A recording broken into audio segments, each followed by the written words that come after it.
Okay, Elsie, I'm going to play a quick intro so I can share and allow people time to come in.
How's it going, everybody? We got a new friend we're going to meet today by the name of Elsie. I'm going to read her bio and give us a little background on who she is, and what she's a part of. Elsie Ritzenhein is a thought and action leader with experience in education and personal growth that has spanned 55 years. She's the author of Awakening Your Creative Voice, Women in a World of Possibility, and co-author of Generative Leadership, Shaping New Futures for Today's Schools. She has been passionately engaged with creativity and change from her early years as an educator and leader, as a founder of the earlier Generative Leadership Initiative and the current Inspiring Creative Women. She uses her rich career in education to offer challenging, exciting, energizing possibilities to adults and young adults who wish to explore seeing with new eyes, both in their personal lives and the world of their work. Her current initiative is the Network for Creative Possibility, where she joyfully engages others in creative conversations, inviting reflection and action from the inside out. It's a pretty good bio. I don't read too many of them, but I really like the way that one flowed. She's got a little bit of poetess in her. Let's bring her up.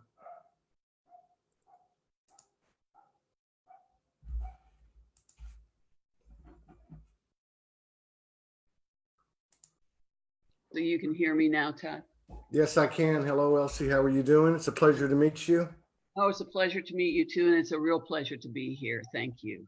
Thank you for sharing space with us and honoring us with your presence. 55 years you've been in this game.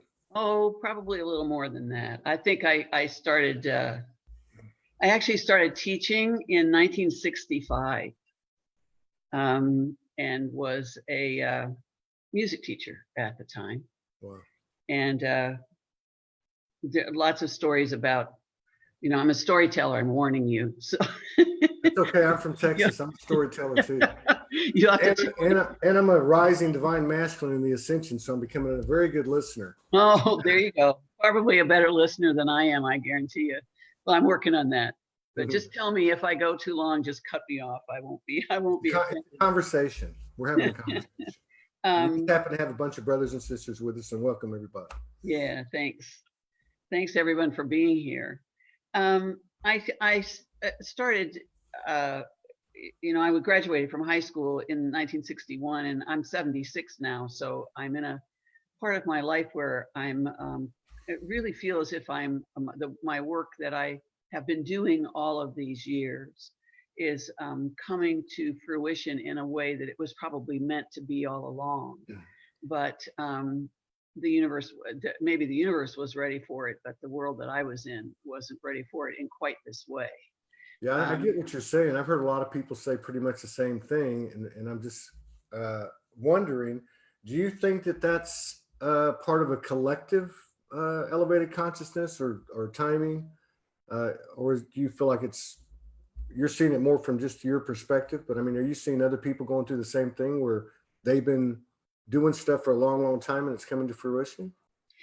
I think it depends on which group I'm with. Yeah. You know, because I've been a long time educator, and I taught for so many years, and then the regular public school system. I worked with creativity all of that time, Yeah. but I worked within the structure, and the background for what I'm going to say is that when I was younger, I was a clarinetist. I was an instrumental musician, and when I was a senior in high school, I started studying at the university because my teachers in my hometown said they couldn't teach me anymore.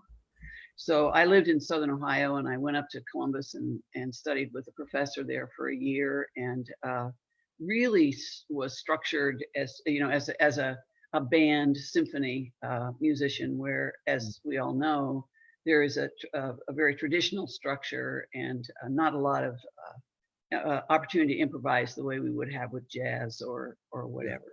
Yeah. And I think when I got through college, even during the time I was in college, I started to rebel a little bit about that. And it came partly from the way I grew up at home, and partly from, I think, just watching how I had to behave to be what I was at the time.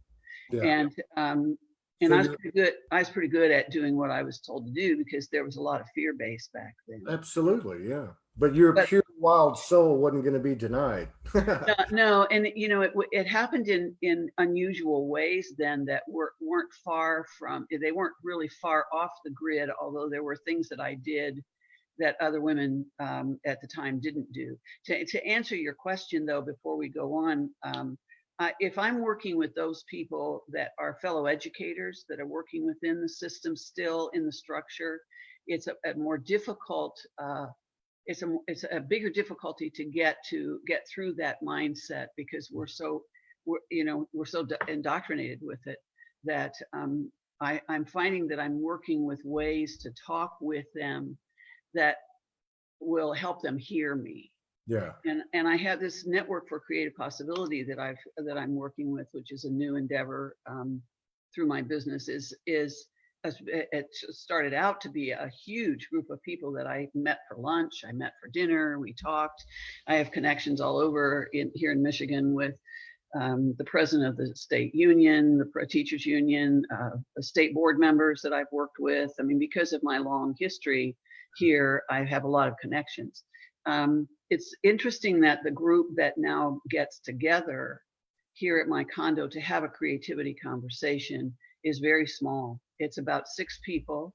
One is a director of a magnet school that contributed in my latest book. One is a former teacher who's now an attorney, who's a good friend. She's also mentioned in the book. Another who was a special ed teacher who would really like to be, she's retired, would really like to be, see differences happen, see things happen in education. And another who's in the system at the middle school level. So they're around education. They're willing to think about things differently. Yeah. But the group is very small. But I mean, this is you're basically, well, you're saying that there are conscious people in the system, and they do get together. Have you seen that on an uptick? I mean, I know you've been in the game a long time. I mean, are you seeing something on the collective that beyond supporting what you've been working on all your life on a personal sense, you see something coming together there? I think that's what I had hoped, but I'm not so sure that it's going to happen inside the system. And my friend Michael Orwig, he just was interviewed. His interview came up yesterday on the Co-Creative Awakening Summit that our friend Kathy Mason did. I was listening to Michael this morning, and Michael and I have become friends. And he's working also with education and with the new children, the quantum children, as he calls them. And he said to me immediately when he found out what I was originally trying to do, he said, "You're not going to make the difference within the system. No. It's not going to happen within that structure." And interestingly, I said back then when I talked with him, I said, "Oh, I'm going to try." It was give it the good college try. And I've talked with folks and shared that comment with them that some of them among this group that I'm working with, and all of them are saying, it's not going to happen there. So there really do need to be different structures Yeah. and different ways of thinking. Now, if I sit down with friends that I've met through the co-creators convergence, that I go to every year in Denver or in up at Sunrise Ranch, or I'm a member of the grandmother's circle that meets every Wednesday. My great grandmother was a full-blooded Native, and I'm rediscovering her presence literally in my life and influence in my way of being that I knew was around all those years, but I didn't really pay attention to. Or if I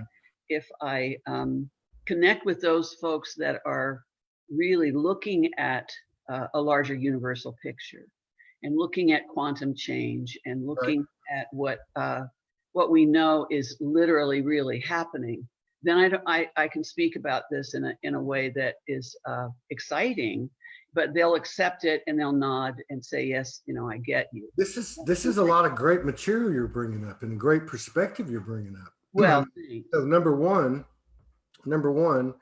I think, listening to you, because you do offer perspective I haven't seen, not somebody who's been that embedded in what we might call a system, for that long. Now, first of all, you've got the, what they said about, it not occurring on the inside. I wonder if that's just a microcosm of what's happening on all aspects of this shared experience, and that it's going to, the implosion is going to be from the outside of the system, the outside of the circle, and I can see what they're saying and why people have been telling you that. Now, I wanted to ask you, I'm sorry, I just wanted to make that comment, but on the second part too, in meeting with these people who are more universally minded, okay, and you talked about the quantum thing, what type of conversations do y'all have?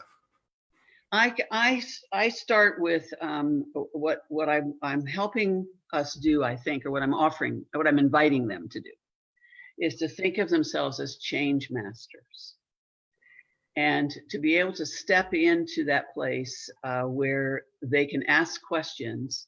One of the big questions that we ask is, what draws you? What brings you differently into this space from what you've always experienced? Yeah. How can you think differently about this particular problem?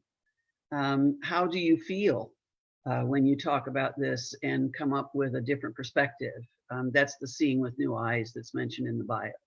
How can you look at it, trust your perspective and trust your experience, but how can you look at it from a different place? So I've learned that the questions are really as important as anything. Absolutely. And then I just are everything.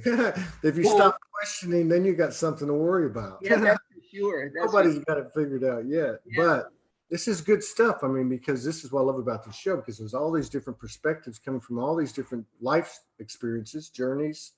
And it's very interesting because, what you're saying is the same frequency as so many people, but it's so full of different code and what it has to offer because of where you're coming from. It literally broadens my mind. It opens my mind even more because I never thought about some of this stuff. So thank you. Well, you're welcome. Well, I think back, I talk to people about how when I was a young teacher, one of my stories that I like to tell is the first year I taught school, I was in a small district in northern Ohio. And I'd just been married, and I went in as a music teacher, and I was a great clarinetist, but I was a terrible pianist. And so I was teaching because I'd never studied piano before I went to college, and that's a whole other story. I mean, that was one that could have put me underground pretty quickly, I think. And so I learned how to do, the little melodies in the kids' music books and the chords and that kind of stuff. And one of the things that I feared more than anything was having a choir with the young kids and having to accompany them, because I couldn't play well enough to do that. Did you manifest it? What'd you say? Did you manifest it? No, but I wasn't in that place back then, but I should have. So I remember falling off the piano bench one time, and the kids thought that was really funny and asked me to do it again. but I would I went, ask you to do that. That's I went horrible. in, I know I just disappeared. I was rocking on the bench and it tipped over and I just dropped behind the piano and disappeared, and all the kids gasped, and then they started laughing and said, oh, please do it again. I thought, that I don't think so. So anyway, I went to the principal and I said, I'm not going to have a choir. That's not why I'm here. I said, I'm here to teach music, to teach them how to be creative, to teach them. And that was really the beginning. And it was towards the end of that school year, a parent came to me that I had met, he and his wife, and I loved their child and we got along really well. And he took me aside and said, can you please have a choir with the kids? We would love to do that. So it pulled me out of that fear space, and just I found someone who could accompany. I mean, there, other people. So you did manifest it. I did. Well, there you go. Yeah, I did. Not for myself, but I pulled it out. And you got out of having to play the piano. Yeah, but I went on. Whenever I was teaching music, I mean, I was in and out of all kinds of different jobs in my education career, and ultimately took a master's degree in teaching of reading. So I was combining working with music. My master's thesis was on music, movement, and the language arts. And so I would work with poetry and dance and music and combine all of that, which is really, in a way, what I'm still doing. Is not necessarily always with that kind of content. But I simply said, no, I don't want to do this. And then over the years, I teamed up with art teachers and always had an accompanist, and we put on some of the biggest performances. I remember doing the Yellow Submarine, when the Beatles were popular, and we had a huge yellow submarine up on the stage and the kids were standing behind it and singing. So, and I would never have thought that I would be doing that when I first started. Isn't that what creativity does? And I think what's cool about your story is that you both were the initiator of the creativity. You were consciously moving that direction, and the universe reciprocated favorably, and creative things happen. I mean, I asked this young man, late 20s, who's really connected, really interesting gentleman. And, what would you recommend to anyone with all the connection you have and all the understanding you have universally? And he said, creativity, be creative. Yeah. And I thought, what, that is so right, because when you're creative, you're in that intuitive and that imaginative, and that's it. And there is no thinking, there is no chatter going on, no egoic stuff. Maybe when you finish something, then the ego kicks in and goes, oh, that wasn't good. Oh, you could do better. But when you're doing it, I think it's when that magic comes. Yeah. I know. Another thing that contributed to my personal growth and belief system was that I ultimately became a grants writer. And back in the 70s, there was money in the federal government for innovative programs in education. This is prior to Ronald Reagan's being elected. And it was a program called Title 4C.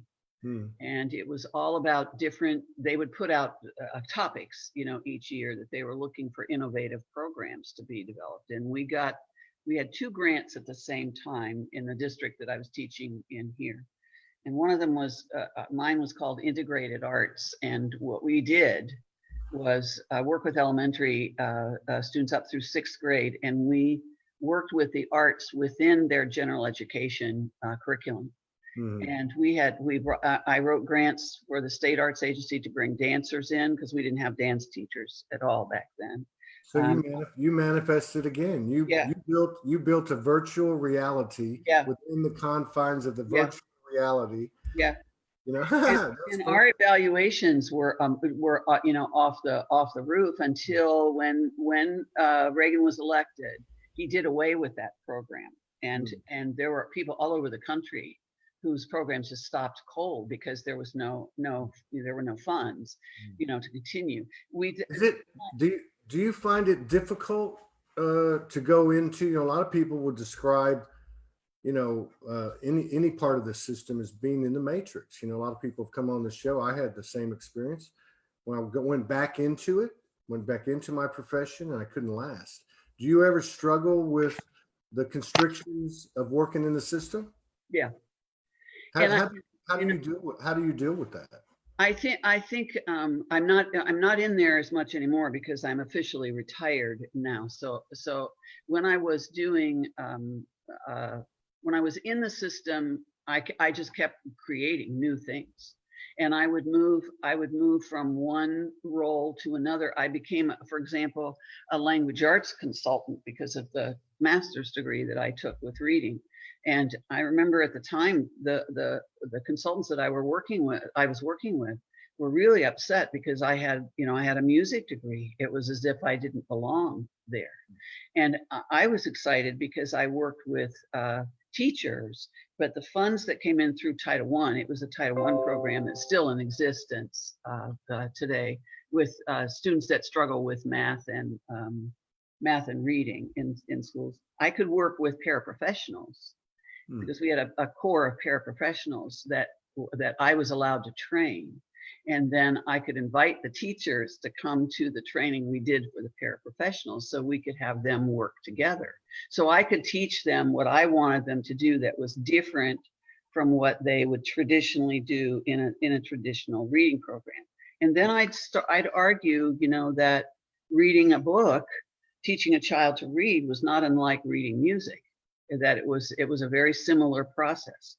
I worked then also because of the connections through the Integrated Arts Project and through Title I at the state level. I worked as a president of the Michigan Alliance for Arts Education, and I worked for the dance.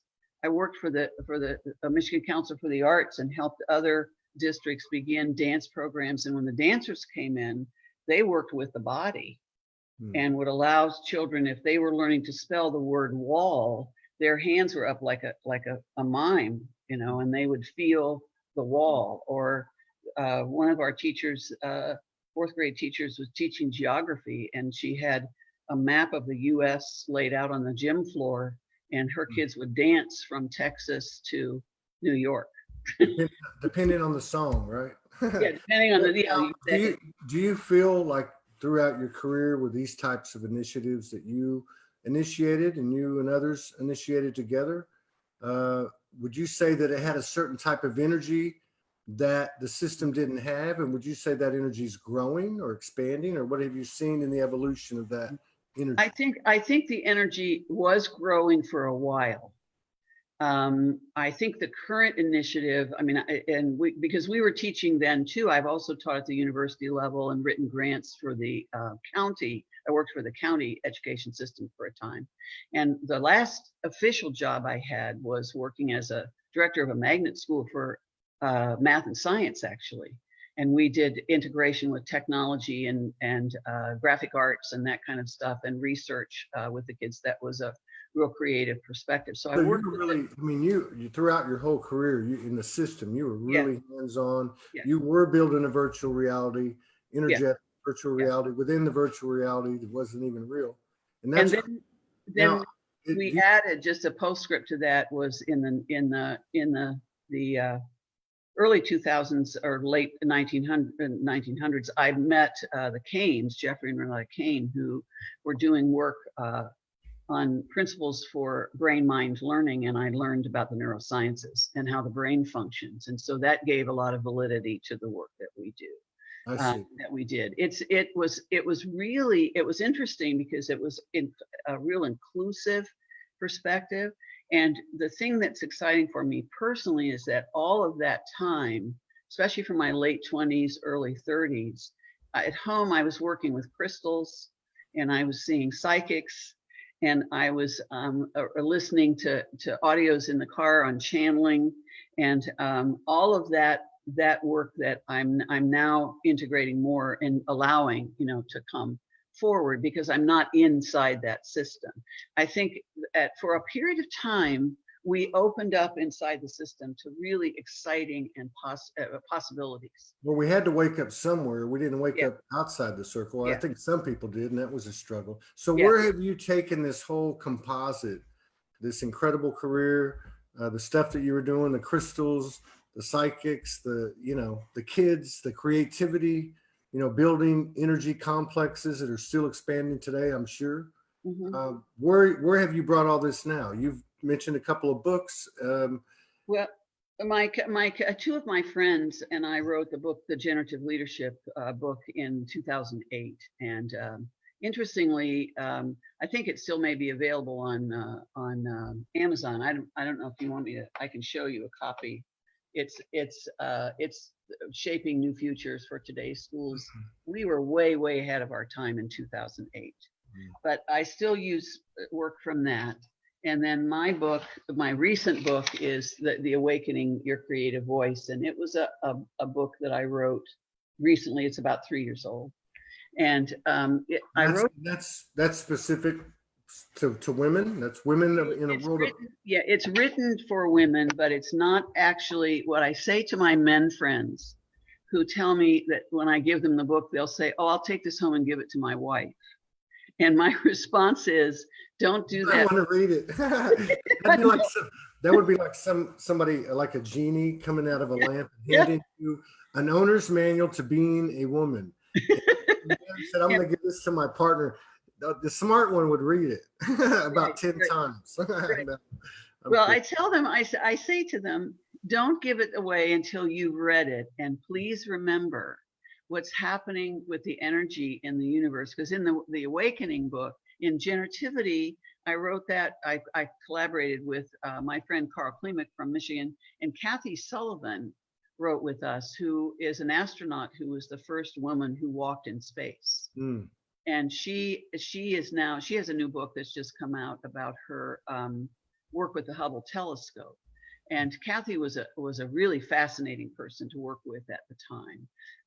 And the generativity issue is about moving from that stuck traditional place to being able to generate new futures and to think generatively, to create new ways of thinking. So we were working with that even then. The book for women came about because Kathy is my publisher, and we started talking about what I wanted to write about creativity, and leading like an artist was my first idea to her. And she said, Elsie, she said, you need to be writing for women, because I was working with women with women conversations at the time. And the fact that that often, especially now with the Me Too movement and some of the other movements that are coming forward, and the shift, I say to my men friends, don't forget there's a shift in energy, that we're working with a much stronger balance, and there's a seesaw in the model that I use, that we're standing in that. Okay, so let's back up to that. There's a shift in the energy. What do you mean by that? There's the feminine energy is becoming stronger and needs to balance more with the masculine energy that we've been living in for such a long time. Yeah, of course. Yeah. And the illustration of that I use is that when I was in college, and we were doing, that was in the early to mid 60s, the feminist movement was just beginning then. I remember. I was a kid, but I remember because yeah. I remember the story that I tell in my book. You're like a way shower's way shower. Come back from before me, and I'm the oldest person in the room during these shows, including the audience. So the energetic thing, did people in the 60s, I mean, I had aunts and uncles that were teenagers. I was about 6, 7, 8. Yeah. A brother 2, 3 years older than me, so I got all the information. It was all on TV. You remember those days? But you were older, and you were right in the middle of it. Did people talk about the patriarchal system then? Did they talk about that the divine feminine had been suppressed and that type of stuff? No. That type of language I don't remember ever being used. What I remember is that we all tried to be like the men. Yeah.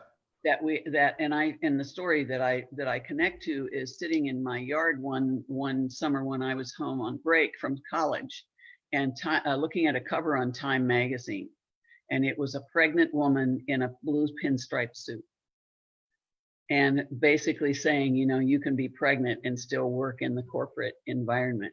And I interviewed once for a principalship here in Michigan, and I tell this story in my book. and bought a blue pinstripe suit. I got to the final interview, and I did. I spent a lot of money on on that suit because I thought that's what I was supposed to be wearing. It manifested again. Yep. And I went up for the interview. Now the community that I was applying for is a boating community just north of me, up on the St. Clair River coming out of Lake Huron, and all these people are boaters, and they're very casual. And I remember going in for one of the interviews and walking into a building in the summer, and the secretary had her dog with her, which was unheard of back then. This was again in the 70s and 80s. And I went into this final interview with this whole panel of people sitting in front of me with this pinstripe suit on. And as soon as I sat down, I say in the story, I knew I wasn't being authentic. It wasn't me. Yeah. And but it was the image of some of the truths and realities are still the same today as they were always. Yeah. And I didn't get the job. And the feedback was they were really uncomfortable. And they didn't see anybody else. They didn't see the real you. They saw something they didn't want nothing to do with. They didn't know that you weren't that way. And, you know, no, not at all. Just I remember I put that suit on. I never wore. That's what happens when we try to conform to the machine. Yeah. So in like back then, I mean, okay, if you look at world affairs in the late 60s, you know, with the protests, the assassinations, the Vietnam, all that stuff. And the social change, you know, and the revolution that was going out, going around the world. And you look at today, you know, if you even look at the last 2, 3, 4 weeks of events in the world, do you feel like that the collective, that the 99%, so to speak, has more momentum today? Do you see the things that are happening on the external stage any differently than you did back in the 60s? It looks a lot the same to me.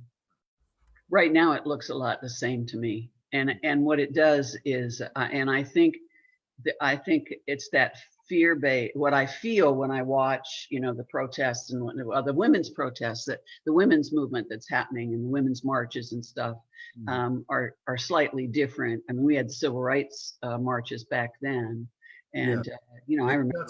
You got some women and young women being elected. Key positions in about 5 or 6 countries now. Yes, and so that is considerably different from what it was back then. I mean, the only thing we were doing back then was I was president of what's called the women's government in my college I went to a small Lutheran college when I was in. Your resume looks like a bibliography in a book.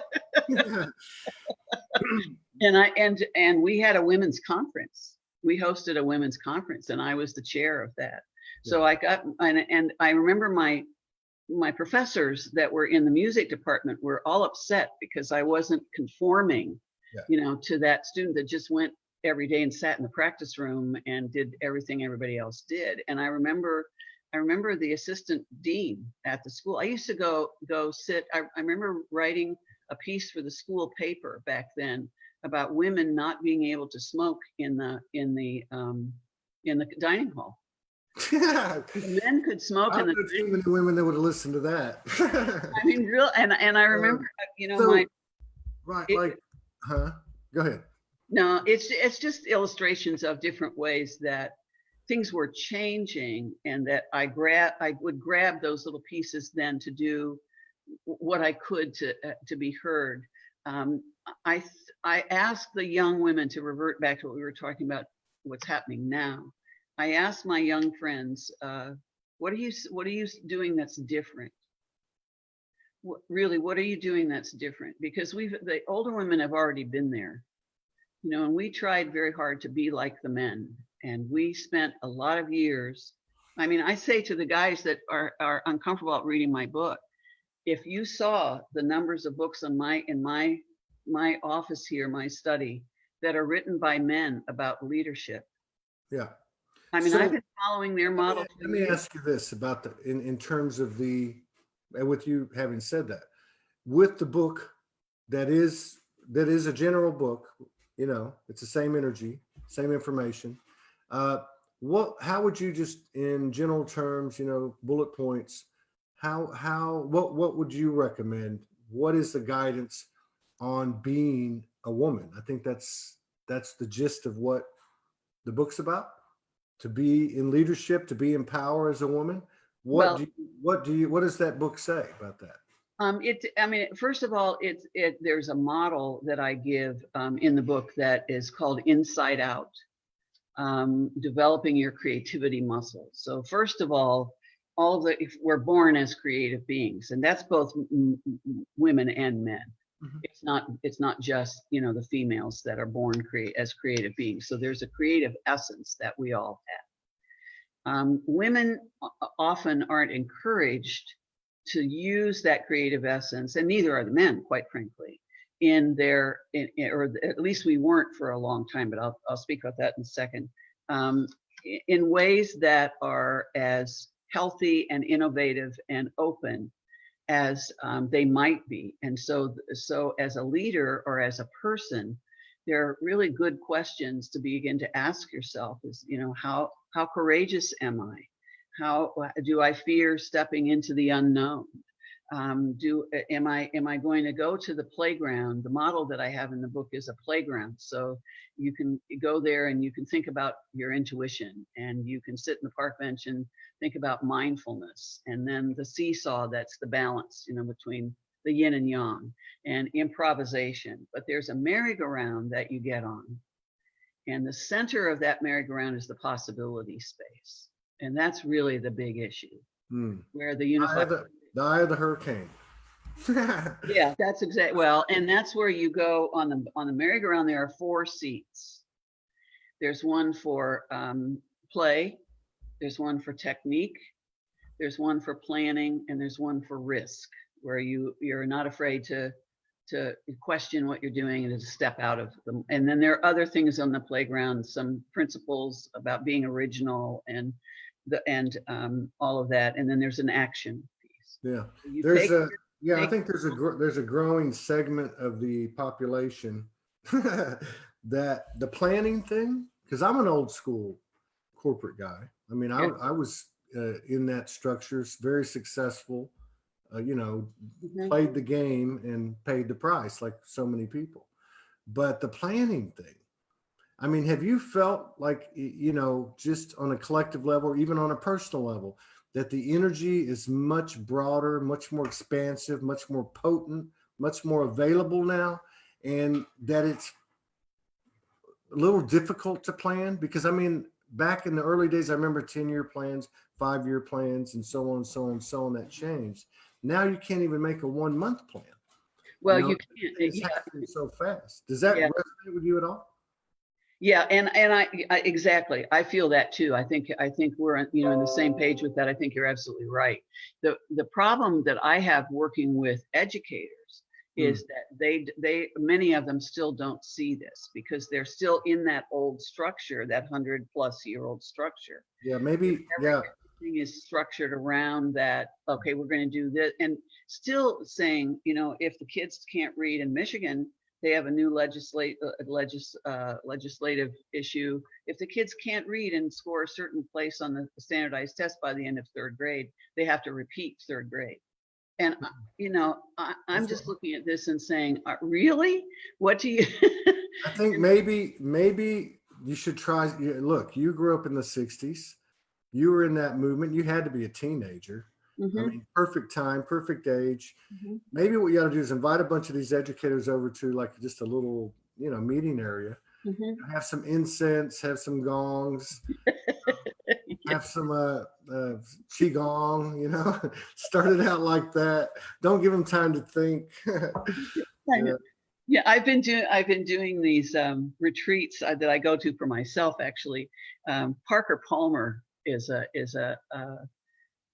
gentleman that wrote about courage to lead about 20 years ago, and there's a group of people that do the courage to lead retreats, and we do qigong to start, you know, the beginning in the morning, and there I could go through the list of kinds of things that we do. A lot of silence, a lot of ability, and so I've been rolling some of that into the work that I do, even with a small group. Well, it would make sense, because being in that system, anybody. I don't care if you're on the outside as a consultant or on the inside. If you're generating your part of your existence from that system, you're going to get some rigidity. Yes. It's just like your wild soul when you told that story and broke out, broke out of the mold, and improvised. That's innate, and it's innate in us not to be suppressed. Right. I think that the collective energy, feminine, leading the way, is blowing this thing wide open now. Well, and the feminine energy, I think, one of the is, as we know, is what brings nonlinearity. It brings love. It brings the opportunity to. It brings everything. If you ain't got the feminine energy, and I mean that in all ways, means, and you're absolutely right. Yeah, you don't have anything. There is nothing. God is a woman. Right. Period. So it's that essence that I talk about in the book. I give opportunities for them to have a model to begin, and what I call that model is a place to begin. Go on that playground. One of my good friends that is familiar with the book that I met, in Colorado at CCC says, "I love playing on the playground of possibility with you, Elsie." And that possibility space is really, that word is showing up a great deal, not just in conversations like you and I are having, but it's showing up in Harvard Business Review, and it's showing up in the word curiosity, how to develop curiosity, how to develop teams. Well, some of those matrix publications, and maybe what they ought to be talking about is common sense. Yeah. I mean, this is part of the challenge, I think, for all of us, regardless of generation, young, old, men in between, and that is the information that's given to us has not been accurate, right. for who knows how long, but certainly hundreds of years. Why would we trust it now? So when I listen to what your story, and what I find fascinating too, in my head, I'm going, how many people are like you, Elsie, in the system, whether it be financial, military, political, whatever, educational, how many people are in there? Because you hear people talking about there's white hats in the government, there's white hats in the deep state. So, I mean, everything is a copy, right? I mean, everything is the same field of energy. So I just wonder about that. Are we getting more and more propaganda and being faked out with, light worker programming, ascension programming, or are there actually people in those systems proportionate to the population? I think there are people within the systems. I'm not so sure they're proportionate to the population still, but I would say there are people there. I think one of the things, and I can only speak from my, I read Harvard Business Review, and I'm really interested in leadership, and I like to see whether what I'm talking about from my background is being embraced, in the larger business world too. Yeah. But I think that the thing that I feel and that I see, and I have gobs of stories I don't need to go through, but I see is there's still a fear base, and there's still, I spoke to a superintendent friend of mine just recently, and I was telling her about this network that I wanted to set up, and her being a part of it, and I said, I would love to talk with your administrators, and we'll talk about the book, and she'll be very eager to have conversations about the kinds of things that we've just been talking about. But I said, I would love to sit and talk with your administrators. And she backed up, and the hands went up, and she said, no. She said, I would love to sit and talk. Done that 3 centuries ago, they probably would have tried to burn you. But, you can see that she simply is not going to go there, even though she's trying to make change. And I'm watching that happen in different levels, in different ways, where friends of mine, the woman who's president of the state teachers union here is a former student of mine. And we worked together in unusual ways when she was in 2nd grade and when she was in 8th grade. And she has a role as president of the union that is really pervasive for her. And she's working hard to make a difference for teachers. I keep wanting to say, take a group here and take a group here, like we were saying before, and take a group here and pull them out of the system and allow them to work where students can actually work as creative beings, and so can those teachers. And I've also said recently, I'm not interested personally in working with the students so much as I am with the teachers, because that model, that experience that they bring in, they're as locked in, and so are the administrators. Right. And it's not unlike that, I think, in the corporate world too, that everybody is locked into, to certain ways of being. Our friend Deidre has a question. Says, how does she see the gap for Indigenous and Black women in regards to women's movement? How does she see the gap bridges for Indigenous and Black women in regards to women's movement? Or, I guess, are they being equally represented? When it comes to feminine, let's just say feminine spiritual activism, social activism, whatever, are the African American and Indigenous being included equally? I don't know if you want to answer. I know that I think my best answer to that is that they're there. That they're, I'm a part of the grandmother circle. So the indigenous voices that I'm hearing, I know that all of those women are working in different ways. Some of them writing, some of them doing ceremonies, some of them interacting with other people in their way. That's very powerful. And I'm assuming that that's happening in other places in the country than just this group. This group that I'm connected with is all over the world. There are people from Germany, from Alaska, that gather on Zoom every week.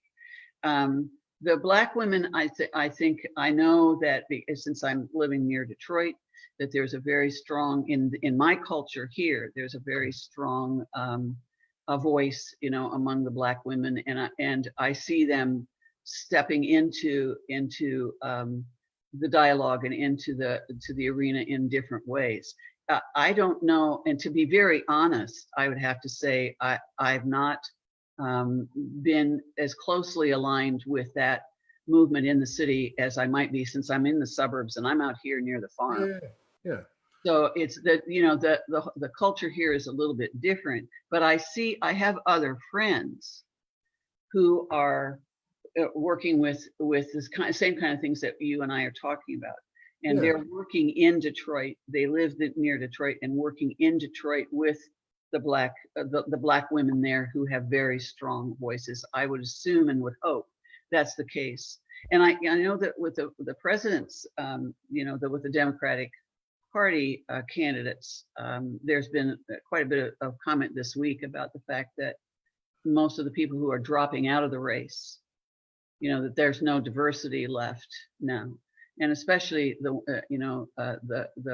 I think we had one or two women who were stepping up, to run, are now gone because of money issues. Well, we just got to change this thing. I know. Well, that's this thing. We got to change it from the inside out, and keep doing stuff like what you're doing. Everyone be creative. Align your heart, serve the collective by serving yourself first. And I mean that in the highest vibrational sense. But we can't look to the external to change, and we can change this quick, fast. Oh, I think so too. And I think that the inside out, the argument that I make in the book for women is, if we can have what I call, when I say creativity conversations, it's really about our creative essence. Where is your creative essence? Where is your creative voice? I ask in the book. How does that feel, to be able to be courageous and to step up and step into who you are as a creative person and not be afraid to speak, but be careful. I do say, be careful, especially if you're trying to make organizational change. Be sure to know your organization and where you can push to the point where nobody will listen to you. But that's true in any but I get what you're saying. My sister TL, she says, many of us are focusing on the immense fear, acting on our heart's true intention. I think that's exactly what you're talking about. You can also say on our power.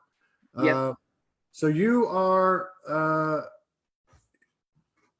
part of Kathy's Tele Summit, free Tele Summit. Yes. That's going on right now. Yeah. And then also, and when are you on?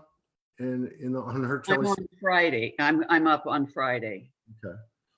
And Yeah. you guys could between you and her, put the links to that in the comments, and also your website. Now, where is it again? Well, it's elsieritzenhein.com. I need to tell you that the website is being reformatted. It's been hacked like crazy. So Are you on Facebook? Can people find you on Facebook? I mean, they can find me on Facebook, with Elsie, just Elsie Ritzenhein. They can find me there. Yeah. right on. Perfect. Thank you for coming in today. Thank you, Todd. It's been Look fun. forward to seeing what's going to be happening the rest of this next few days while this Tele Summit's going on. See what kind of crowd you get. See what Yep. kind of presenters they have. Thank you, Kathy, for bringing you in the door, and you have a good day. All blessings to you. Thank you. Thank you. Bye-bye. Thank Bye.